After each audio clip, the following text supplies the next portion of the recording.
இந்த வீடியோ புதுசாக பார்க்குற சப்ஸ்கிரைபர்ஸ், இந்த வீடியோவோட பார்ட் 1 கீழே ரிலேட்டட் வீடியோஸில் ஆட் பண்ணியிருக்கேன். அதோட பார்ட் 2 தான் இது.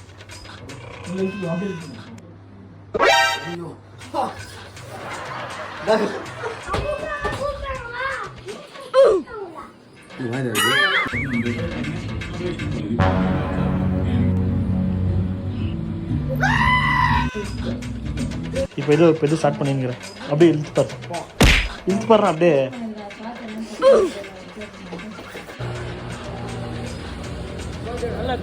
சொல்ற மாதிரி பண்ணுங்கம்மா.